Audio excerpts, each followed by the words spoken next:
basement of La Penta, it's WICR. Hello, Iona College fans listening around the country. Welcome back to the Sports Vault. I'm your host with the most, Jersey Joe, coming with my partner, as always, Big Shot Rob. Now, Rob, how you feeling this morning, Rob? I'm feeling worse than last week with this Jets loss. It's going to be a terrible year, and it's going to be really bad today. See, and Rob, it's funny. We're kind of starting off the show this week the same way we started off last week. I asked you how you're doing, the Jets again, and I feel bad. I have to apologize again to the Jets fans. Last week I was wearing the Lions, and they beat the Jets. This week I'm wearing the Chargers when they beat the Jets. It's nothing against the Jets, folks. It's just timing. You played my teams.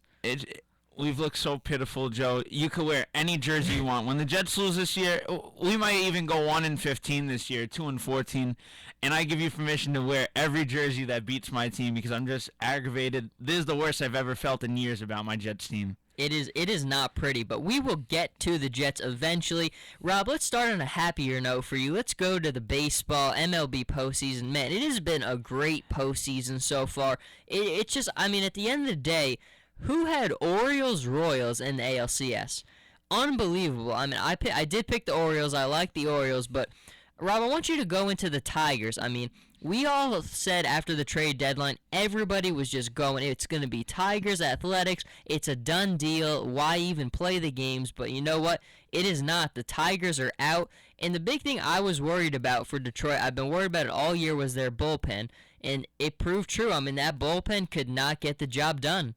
Yeah, Jabba Chamberlain, he messed up one game. Joakim Soria screwed up, and they couldn't get anything out of their bullpen that whole series. They should have been able to at least win Game 2 in Baltimore. But one thing I had to talk about in this series is you see a guy like Justin Verlander pitch in Game 2, and he only lasts 5 1/3 innings. And you go, really? That's like that was their ace 2 years ago. That was their ace. And he's really, lost it. And that's one thing that killed them this series. They couldn't get the win out of Scherzer, couldn't get the win from Verlander. Verlander couldn't go the distance. And then yesterday, David Price just pitches an amazing game and no offense whatsoever. And this series, you know what? You said it last week, though. You stated it last week. Their bullpen was what was going to kill them, and that's what ended up killing them in this series. That game 1, the bullpen blew up in the 8th inning, and Baltimore just took advantage. And good luck to them now in the ALCS. Absolutely. I said it on the show. I'm rooting for Baltimore. I am. I mean, I'm being a fan here, but I love what Buck Showalter has done there. I mean, I was listening to Colin Cowherd, the Herd, before when I was doing the prep for this show, and so he had somebody on who made a great point. I mean, it's hard to see in baseball a manager really having a real impact on the game, but I think Buck Showalter is one of those guys where he absolutely makes an impact on the game. I mean, you look at this Orioles team. They're missing Manny Machado, they're missing Chris Davis for the series, and they're missing Matt Wieters, and they're able to do what they've been doing. They probably have the weakest starting pitching of all the teams in the postseason right now, but their bullpen is very good. You get 5 good innings out of a pitcher, and you turn it over to the bullpen. The Orioles are going to get the job done. So I really like this Orioles team. I hope that they make it to the World Series and win it all. But this is what I want to ask you, Rob. We have Orioles, Royals, and the ALCS. Now, a lot of people, that's not a lot of star power. If it was Angels, Tigers, you've got great pitch. You've got the arms, Verlander. You've got pretty much pitching versus offense. You got Mike Trout, Albert Pujols, Josh Hamilton against David Price, Justin Verlander, and Max Scherzer. That's a star-studded lineup. Here with the Orioles and the Royals, you got good baseball players, but not a lot of star power. Now, and we've talked about it, how baseball has a problem with viewers, especially in times like this. Now, this is not a star-studded series. Are viewers going to be interested in this matchup? I think yes, because you know what? The ALCS, you haven't seen the Orioles there since '97. The Royals hadn't made the playoffs in 29 years. They get this far, and you know what? That really has to attract the viewer's eye right now. Because you know what? I'm seeing out of the Royals is a very hungry baseball team, and this is a team that nobody expects to do what they do, but I expect a lot of viewership because you know what? You have to look at the heart of this team and the compassion they're playing with, and these guys are hungry, and they're the team you have to watch. These two teams, you have to watch this series. I think it's going to be an unbelievable series, and you know what? Just the way they've been pitching, you know what?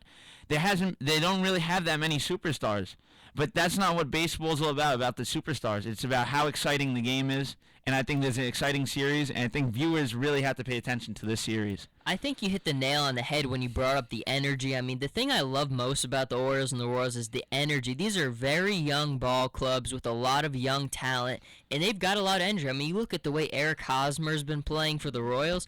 All this core of both these teams is very young. The Orioles have a couple of guys who fill out the roster who are older, but man, they've just got a ton of talent on both those sides. I think, like you were saying, Rob, energy, it's going to be great. I'm looking forward to it. But let's shift to the NL now. Rob, I got to kind of drop the hammer on Matt Williams. You picked the Giants to win it all, to make it out of this series. I had the Nationals winning it. But, man, Matt Williams, losing game 2 is on Matt Williams. Taking out Jordan Zimmerman with 2 outs. He'd retired 20 batters in a row, and you take him out with 2 outs. It was the most craziest thing I've seen done by a coach. Zimmerman was on his game, on point. God. And there was no reason to pull him whatsoever. No. He had the Giants shut down, and that was a definite win right there, and would have brought a lot of energy going to San Francisco. Now you're going into game 3. You're down 2-0. Oh, they're done. You're versus Madison Bumgarner. You're done. I'm sorry. They're done. And, I mean, here's the thing. Game 1, I mean, it was a little bit more in the Giants' favor, but it just losing the game the way they did is just it drives me nuts. But the thing you got to give the Giants a ton of credit for, I mean, man, when they get here, they've got so many guys who've done it before. They're just a team that I think is built for the postseason. And they're managed well by Bruce Bochy. They've got a lot of guys who step up. And the thing I love most about the Giants is not only do they have starting pitching who can match up with anybody, but that bullpen, they might have the best bullpen in the whole playoffs right now. I mean, you turn it over, you saw all the innings they played in that game on Saturday, and to be able to turn it over to the bullpen and go as long as they did, just perfect. Just the Giants are a scary team, and the more and more I look, Rob, I think I'm leaning towards an Orioles-Giants all orange and black World Series. I like Kansas City versus the Giants. That's how I see it right now. Wow, so that's interesting, yeah. I just see so much hunger right now in Kansas City. Those guys are hungry, and they want it, and they're showing that they want it right now. Their pitching's been unstoppable. And it's going to be a great series if they play the Giants in the World Series. I agree. Either way you cut it, we're in for it's been a great post. I think it's what baseball's needed. I mean, it's been exciting for the most part with these upsets. But let's go on to the Dodgers and the Cardinals tonight. Now, Rob, I want to ask you, we talked about it a little bit on the morning show today. Clayton Kershaw on Friday did not have a good start. I mean, the way the Dodgers lost that game was very, very tough. The main thing, though, is we all know how good Clayton Kershaw is in the regular season. I've said it before on the show. I mean, he's my favorite player in baseball right now. But does Clayton Kershaw deserve some criticism? 1-4 in the postseason. He has not been the same pitcher in the playoffs so far. Does he deserve criticism for that? Oh, he does, because when you pitch so great in the regular season, you have to continue that in the playoffs. And we've seen even last year versus the Cardinals, he struggles versus teams like the Cardinals.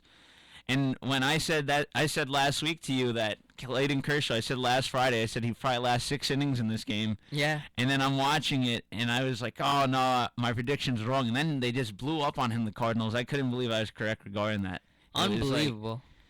I mean, I don't know, because especially for a guy like me who's as big a fan of the guy as is, I think he absolutely has got to take some criticism for it, because, I mean, what did we say on the show last Monday? The Dodgers have to win Game 1 with Kershaw on the mound. If they don't win Game 1, they're in huge trouble, because I liked Greinke on the mound. He's actually been a better, more consistent pitcher in the playoffs than Kershaw has been. But now you have Ryu on the mound against Lackey. Lackey's been very good in the postseason. And Ryu, you don't know, he might only be able to go 3-4 innings tonight with the way he's been. So this is putting the Dodgers in a really bad spot. That Game 1 just very disappointing. But before we start to dwindle down with our baseball postseason stuff, Rob, let's confirm it right now. Right now, I'm going to go Orioles taking it in the ALCS, and I think the Giants, the way they've been playing, I think we're in for a black and orange October. But what do you think? Who's your final? Giants, Kansas City. It's going to be a great series, and I'm telling you right now, the Giants are going to win the World Series.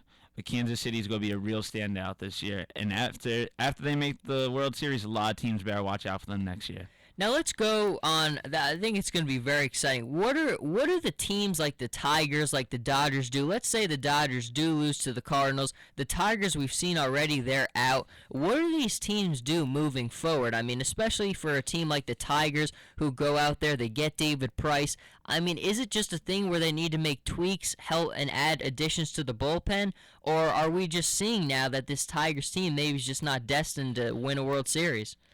I'm starting to feel they're not destined to win a World Series. They've had so many opportunities, and you have a guy like Miguel Cabrera and what he's done for that team, that organization.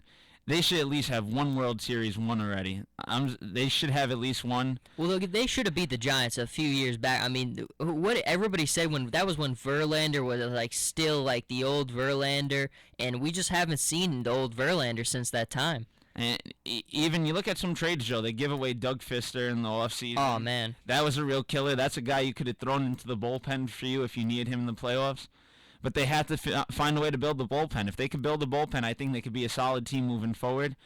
But I don't see them winning the World Series anytime soon. Agreed. I think it's one of those things where they got to make tweaks to it. I think I didn't even think about that. That's a great point. If they had Doug Fister, man, what a difference he could have made, because that bullpen's been the crux the last 2 years. And if you had a guy like Fister who was unbelievable for Washington this year, that could have made all the difference. But the next one I want to go to is the Dodgers. I mean, they're not out of it yet, but it's not. I don't think it looks good right now. What do the Dodgers do if they end up again not reaching the World Series? I mean, this is a team with a massive payroll, tons of talent all over the roster. Is it another thing where they just need to make tweaks? You need to add another good starting pitcher. You need to make some tweaks to the bullpen, or is it just something where it's just systematically this team's just not a World Series capable winning team? They need to find a solid number 4 starting pitcher in this rotation. Definitely agree with that. This team spends so much money. Their payroll is so high, and they need to put some great pitchers around it. Their lineup's amazing. But you can't have Dan Aaron as your 4th starting pitcher. I'm sorry, that guy, he's horrible. He's not so great. He'll go 8-8 for you, but he's not putting up great numbers. You need a guy like Greinke or Ryu as your 4th starter. You need to find somebody like that in free agency, and it's going to be tough for this Dodgers team. And I expect them to be in the World Series. That's one team I always look at. They spend so much money, and they put such great lineups together. They do so great in the regular season. They just never finish, and it's just a surprise with this team. It is. It's disappointing because, you know, I love. There's so many good guys on this team. Juan Uribe, Clayton Kershaw. There's a lot of good guys on this team who really I'd like to see get a win. But right now, I don't know. But the games tonight should be a lot of fun to watch. You're going with who tonight? Dodgers or Cardinals? I'm going to go with the Cardinals in this one. I think Ryu's a little bit still banged up, and I don't see him going the distance tonight. Yeah, I'm going to go with the Cardinals too here. Again, I like Ryu a lot. This is going to be a close game, but I don't know how many innings he's going to be able to go. And then let's go on to the Nationals and the Giants. Now, did the Nationals delay the inevitable, or did the Giants finish them off here? Giants are finishing them off. Madison Bumgarner is on the mound, finishing off a great series tonight. Oh yeah, I agree. I'm going with the Giants as well. I think Bumgarner-Fister will be a good matchup, but at the end of the day, Bumgarner's been unbelievable. Giants finish them off. But that's going to do it for our first baseball segment. When we come back talking tons of college football, definitely the best weekend of the year so far, so stay with us and we will be right back. Hey everyone,